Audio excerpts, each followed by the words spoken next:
नमस्कार, मैं हूं सौरभ और स्वागत है आपका मेरे YouTube चैनल पर। कल्पना कीजिए, एक जेल की कोठरी। सामने खड़ी है एक निर्धन स्त्री जिस पर अनाज चुराने का आरोप है और उससे प्रश्न पूछ रही है एक सत्याग्रही स्त्री जो स्वयं भी उसी जेल में बंद है। यहीं से आरंभ होता है एक ऐसा संवाद जो हमें सोचने पर विवश कर देता है कि असली देशभक्ति आखिर है क्या। आज हम पढ़ेंगे सुभद्रा कुमारी चौहान जी की एक अत्यंत विचारोत्तेजक कहानी राही, जो कि हिंदी नेट के पाठ्यक्रम में है। आइए आरंभ करते हैं। इस कहानी की लेखिका हैं सुभद्रा कुमारी चौहान। यह कहानी स्वतंत्रता आंदोलन पर आधारित एक विचार प्रधान रचना है जो इनके कहानी संग्रह सीधे सादे चित्र 1947 में संकलित है। तो सबसे पहले जान लेते हैं इस महान लेखिका के विषय में। सुभद्रा कुमारी चौहान जी का जन्म 16 अगस्त 1904 को प्रयागराज के निहालपुर मोहल्ले में हुआ था। इन्होंने अपनी शिक्षा क्रॉसवेट गर्ल्स कॉलेज प्रयागराज से प्राप्त की। एक बहुत रोचक बात यह है कि हिंदी की महान कवयित्री महादेवी वर्मा इसी कॉलेज में सुभद्रा जी की जूनियर थीं। सुभद्रा जी का विवाह वकील ठाकुर लक्ष्मण सिंह से हुआ और उनका निधन बहुत ही अल्प आयु में 15 फरवरी 1948 को सिवनी मध्य प्रदेश में केवल 44 वर्ष की आयु में हो गया। आगे बढ़ते हैं। सुभद्रा कुमारी चौहान मुख्य रूप से एक कवयित्री के रूप में प्रसिद्ध हैं, परंतु उन्होंने कहानी लेखन में भी उल्लेखनीय योगदान दिया। इनकी 3 काव्य संग्रह हैं, त्रिधारा, मुकुल और नक्षत्र। इनकी सबसे प्रसिद्ध कविताएं हैं जलियांवाला बाग, झांसी की रानी, झंडे की इज्जत में और स्वदेश के प्रति। झांसी की रानी कविता की पंक्ति खूब लड़ी मर्दानी वह तो झांसी वाली रानी थी, तो लगभग हर हिंदी पाठक की स्मृति में बसी हुई है। और इनकी 3 कहानी संग्रह हैं, बिखरे मोती सन 1932, उन्मादिनी 1934, सीधे सादे चित्र 1947। राही कहानी सीधे सादे चित्र 1947 कहानी संग्रह में संकलित हैं, जिसमें कुल 12 कहानियां संकलित हैं।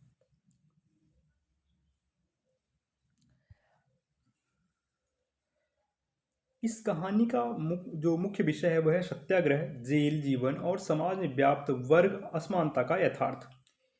इस कहानी के 2 केंद्रीय पात्र हैं, राही जो अनाज चुराने के आरोप में बंदी है, अनीता जो सत्याग्रह करने के कारण उसी जेल में बंद है। यह कहानी इन दोनों स्त्रियों के बीच के संवाद के माध्यम से एक बड़े सामाजिक प्रश्न को उठाती है। अब चलिए प्रवेश करते हैं मूल कहानी में।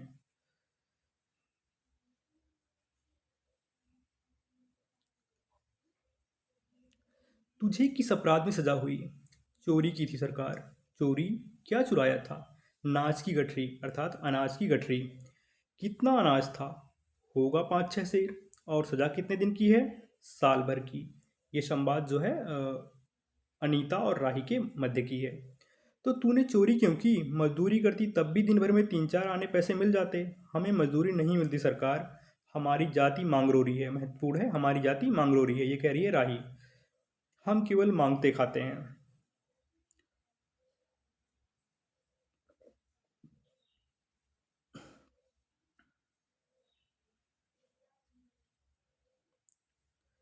और भीख ना मिले तो फिर चोरी करते हैं। उस दिन घर में खाने को नहीं था, बच्चे भूख से तड़प रहे थे। बाजार में बहुत देर तक मांगा, बोझा ढोने के लिए टोकरा लेकर बैठी भी रही, पर कुछ नहीं मिला। सामने किसी का बच्चा रो रहा था, उसे देखकर मुझे अपने भूखे बच्चे की याद आ गई।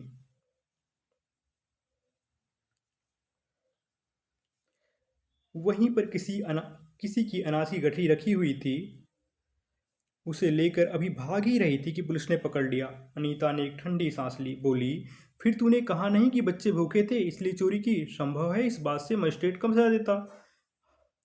हम गरीबों की कोई नहीं सुनता सरकार। बच्चे आए थे कचहरी में, मैंने सब कुछ कहा पर किसी ने नहीं सुना। अब तेरे बच्चे किसके पास है? अनीता पूछती हैं कि अब तेरे बच्चे किसके पास हैं? उनका बाप है। राही की आंखों में आंसू आ गए। वह बोली, उनका बाप मर गया सरकार। जेल में उसे मारा था और वहीं अस्पताल में वह मर गया। अब बच्चों का कोई नहीं है। तो तेरे बच्चे का बाप भी जेल में ही मरा? वह क्यों जेल आया था? अनीता ने प्रश्न किया।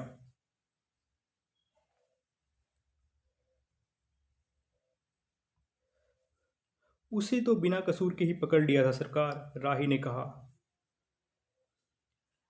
ताड़ी पीने को गया था, दो चार दोस्त उसके साथ थे। मेरे घर वाले का एक वक्त पुलिस वाले के साथ झगड़ा हो गया था, उसी का उसने बदला लिया। 109 में उसका चालान करके साल भर की सज़ा दिला दी। महत्वपूर्ण है, 109 में उसका चालान करके साल भर की सज़ा दिला दी। वहीं वह मर गया। अनीता ने एक दीर्घ निश्वास के साथ कहा, अच्छा जा अपना काम कर। राही चली गई। अनीता सत्याग्रह करके जेल में आई थी। पहले उसे बी क्लास दिया गया था। महत्वपूर्ण है, पहले उसे बी क्लास दिया गया था, फिर उसके घर वालों ने लिखा पढ़ी करके उसे ए क्लास दिलवा दिया। अनीता के सामने आज एक प्रश्न था। वह सोच रही थी कि देश की दरिद्रता और इन निरीह गरीबों के कष्टों को दूर करने का कोई उपाय नहीं है। हम सभी परमात्मा की संतान हैं, एक ही देश के निवासी। कम से कम हम सबको खाने पहनने का समान अधिकार तो है ही। फिर यह क्या बात है कि कुछ लोग तो बहुत आराम करते हैं और कुछ लोग पेट के अन्न के लिए चोरी करते हैं। इसके बाद विचारक की अदूरदर्शिता के कारण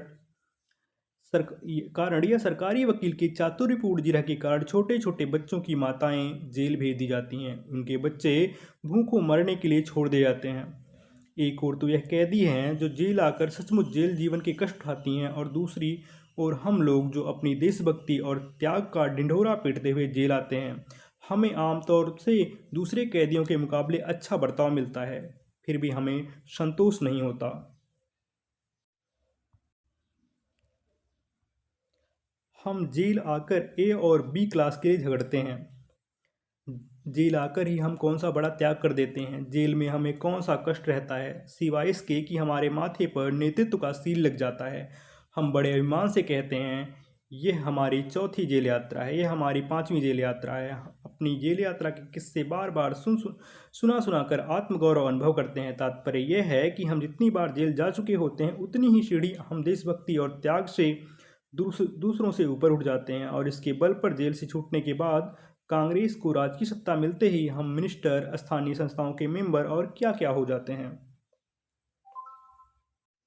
अनीता सोच रही थी।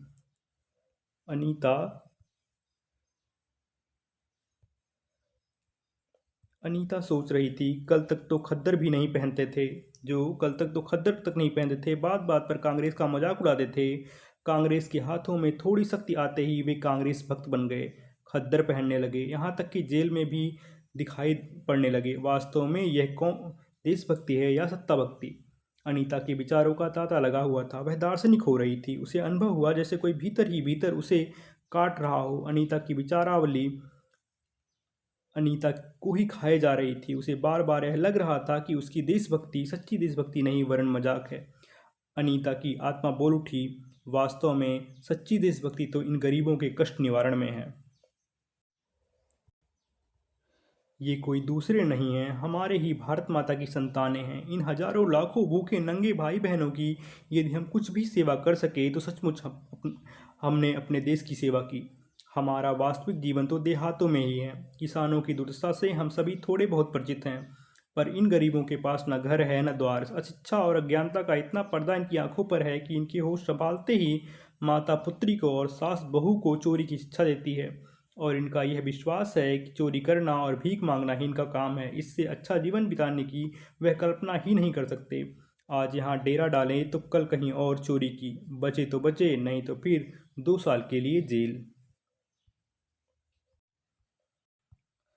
क्या मानव जीवन का यही लक्ष्य है? लक्ष्य है भी अथवा नहीं? यदि नहीं है तो विचारादर्श की उच्च सतह पर टिके हुए हमारे जन नायकों और युग पुरुषों की हमें क्या आवश्यकता? इतिहास, धर्म, दर्शन, ज्ञान विज्ञान का कोई अर्थ नहीं होता, पर जीवन का लक्ष्य है, अवश्य है। संसार की मृग मरीचिका में हम लक्ष्य को भूल जाते हैं। सतह के ऊपर तक पहुंच पाने वाली कुछ एक महान आत्माओं को छोड़कर सारा जन समुदाय संसार में अपने को खोया हुआ पाता है। कर्तव्य का उसे ध्यान नहीं, सत्य की समझ नहीं, अन्यथा मानवीयता से बढ़कर कौन सा मानव धर्म है? पतित मानवता को जीवन दान देने की अपेक्षा कोई भी महत्वपूर्ण है।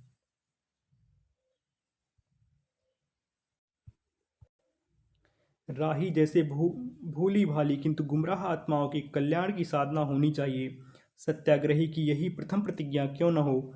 देशभक्ति का यही मापदंड क्यों न बने? अनीता दिन भर इन्हीं विचारों में डूबी रही। शाम को वह उसी प्रकार कुछ सोचते सोचते सो गई। रात में उसने सपना देखा कि जेल से छूटकर वह उन्हीं मांगरोरी लोगों के गांव में पहुंच गई है। वहां उसने एक छोटा सा आश्रम खोल दिया है। इसी आश्रम में एक तरफ छोटे छोटे बच्चे पढ़ते हैं और स्त्रियां सूत काटती हैं। दूसरी तरफ मर्द कपड़ा बुनते हैं, रुई धुनते हैं। शाम को रोज उन्हें धार्मिक पुस्तकें पढ़कर सुनाई जाती हैं और देश में कहाँ क्या हो रहा है यह सब सरल भाषा में समझाया जाता है। वही भीख मांगने वाले वहीं भीख मांगने और चोरी करने वाले लोग अब आदर्श ग्रामवासी हो रहे हैं। रहने के लिए उन्होंने छोटे छोटे अपना घर बना लिए हैं। राही के अनाथ बच्चों को अनीता अपने साथ रखने लगी है। अनीता यही सुख स्वप्न देख रही थी। रात में वह देर से सोई थी। सुबह 7 बजे तक उसकी नींद नहीं खुली। अचानक एक स्त्री जेलर ने उसे आकर जगा दिया और बोली, आप घर जाने को तैयार हो जाइए, आपके पिता बीमार हैं, आप बिना शर्त छोड़ी जा रही हैं। अनीता अपने स्वप्न को सच्चाई में परिवर्तित करने की एक मधुर कल्पना लेकर घर चली गई। अनीता अपने स्वप्न को सच्चाई में परिवर्तित करने की एक मधुर कल्पना लेकर घर चली गई। और यही थी कहानी की अंतिम पंक्ति। आगे इस कहानी को लेकर विद्वानों के कथन देखते हैं। डॉक्टर गोपाल राय का कथन है, राही स्वतंत्रता आंदोलन पर आधारित एक विचार प्रधान कहानी है जिसमें उन देशभक्तों का पर्दाफाश किया गया है जो वास्तव में सत्ता भक्त हैं और उसी सत्ता के लिए राष्ट्रीय आंदोलनों में भाग लेते हैं और जेलों में जाकर भी ऊंची श्रेणियों के लिए झगड़ते हैं। वे आगे कहते हैं कि इस आंदोलन में संवेदना का कोई विशेष क्षण नहीं है, परंतु आंदोलन का एक अवांछित यथार्थ अवश्य सामने आता है। अब चलिए जांचते हैं कि आपने यह कहानी कितनी अच्छी तरह से समझी है। कुल 5 प्रश्न दिए गए हैं।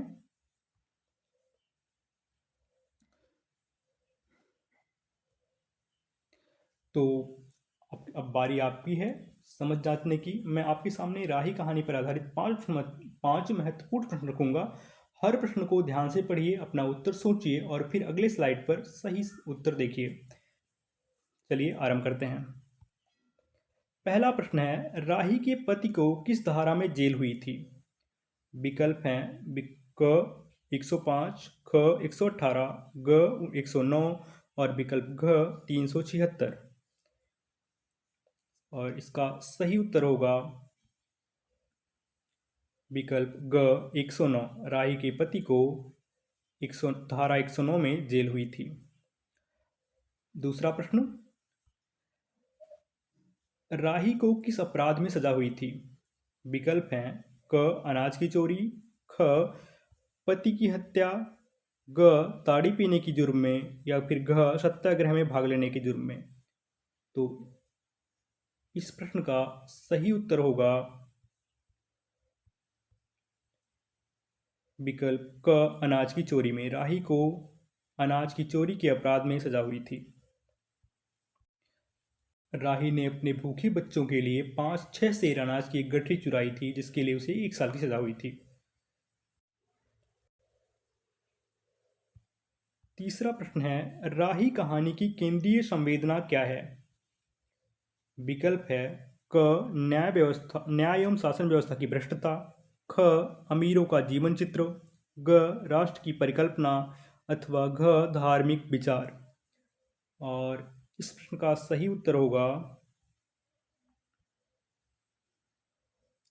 विकल्प क न्याय एवं शासन व्यवस्था की भ्रष्टता।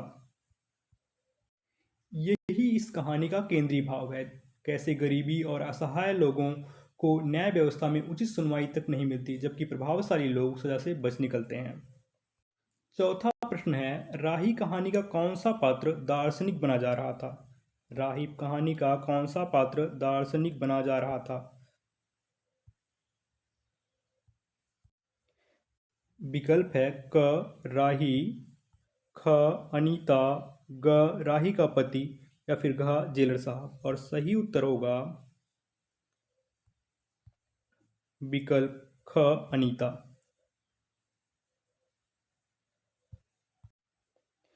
पांचवा और अंतिम प्रश्न है, आप घर जाने को तैयार हो जाइए, आपके पिता बीमार हैं, आप बिना शर्त छोड़ी जा रही हैं। यह कथन स्त्री जेलर ने किससे कहा? विकल्प हैं राही से, अनीता से, राही की पुत्री से या फिर उपरोक्त में से कोई नहीं। याद कीजिए कहानी का अंतिम दृश्य। और इस प्रश्न का सही उत्तर होगा विकल्प ख, अनीता से। कहानी के अंत में जब अनीता अपने सुखद स्वप्न में डूबी हुई थी, तभी स्त्री जेलर ने उसे जगाकर यह सूचना दी थी कि उसके पिता बीमार हैं और उसे बिना शर्त रिहा किया जा रहा है। तो साथियों, आपने कितने प्रश्नों के सही उत्तर दिए कमेंट में अवश्य बताइएगा। यह थी सुभद्रा कुमारी चौहान की कहानी राही, एक ऐसी रचना जिसने हमें यह सोचने पर विवश किया कि सच्ची देशभक्ति आखिर है क्या, और क्या हमारा समाज वास्तव में सबके साथ समान न्याय करता है। यदि आपको यह विवेचन पसंद आया हो तो वीडियो को पसंद कीजिए, चैनल का अनुसरण कीजिए और टिप्पणी में बताइए इस कहानी की कौन सी बात आपको सबसे अधिक विचारणीय लगी। मैं सौरभ मिलता हूँ आपसे अगले वीडियो में, तब तक के लिए धन्यवाद।